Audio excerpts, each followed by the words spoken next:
अच्छा ये बताइए कि आप फ्लैट में तो रह रहे हैं, फिर क्या दिक्कत है? अभी सरकार ने ये भी कहा कि हम बिल्डर को राहत दे रहे हैं, रजिस्ट्री अब खुल जाएगी।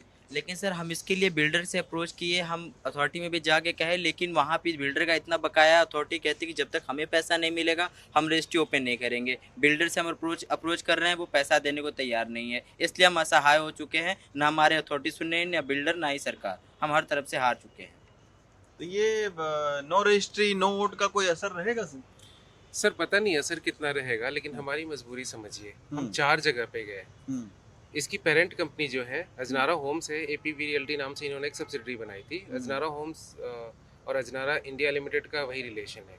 अजनारा इंडिया लिमिटेड दिवालिया हो गई है। आईआरपी बोलता है कि ये हमारे अंडर में नहीं है, बिल्डर बोलता है कि आईआरपी ने तो हमारे अकाउंट सीज कर रखे हैं। अथॉरिटी के पास या रेरा के पास हम घूम घूम के थक गए, उनके पास कोई समाधान नहीं है। जनप्रतिनिधियों के पास भी हम गए। पिछले साल बड़ा लंबा धरना हुआ था यहाँ पे। हम विधायक जी से भी मिले थे, सांसद जी से भी मिले थे, वो आए तक नहीं। जब जनप्रतिनिधि हमारी मदद नहीं कर सकते हैं इतनी सी बात पे, हम आरटीआई लगा के थक गए। हमें ड्यू कितना है ये नहीं दिया जाता है। अभी अमिताभ कांत कमेटी की सिफारिश आई है, लेकिन इसमें भी कोई उम्मीद नहीं जग रही है। बिल्डर बोलता है हमारे पास तो है ही नहीं पैसा, हम नहीं देंगे, अथॉरिटी कुछ कर नहीं रही है। तो आखिर हम क्या करें? जनप्रतिनिधि अगर मदद नहीं करेंगे तो वो हो या ना हो, हमारे लिए तो कोई फर्क पड़ता नहीं है। अच्छा बीजेपी तो कह रही है कि हमने प्रयास किए हैं। सर जी बीजेपी ने कोई प्रयास नहीं करे हैं। मतलब मेरे ख्याल से 2014 से वो वहाँ पे आई हुई है, सरकार आई हुई है, लेकिन मुझे लगता नहीं उन्होंने, मेरे ख्याल से इंटरनेशनल लेवल पे मोदी जी की काफ़ी छवि है अच्छी, लेकिन उनके नीचे लोग जो हैं मेरे को लगता नहीं वो इतना अच्छा काम कर रहे हैं।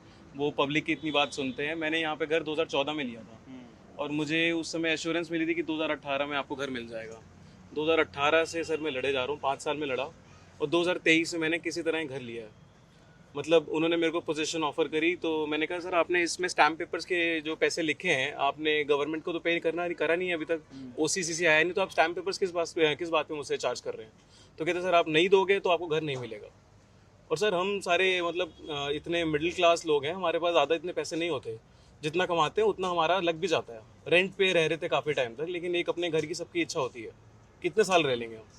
तो हमने एक तरह का नेगोशिएट इनसे करा है कि चलो ठीक है, एक बार हाथ में घर आ जाएगा तो किसी से बात करेंगे, अथॉरिटी जाएंगे, डीएम से बात करेंगे। काफ़ी हमने प्रयास कर लिए बट कोई सोल्यूशन उसका निकला नहीं है। तो मेरे ख्याल से यही हमारे पास एक कॉमन मैन के पास एक हमारे पास राइट है, राइट टू वोट। तो नहीं हो पाएगा तो सर हम नहीं कर पाएंगे वोट।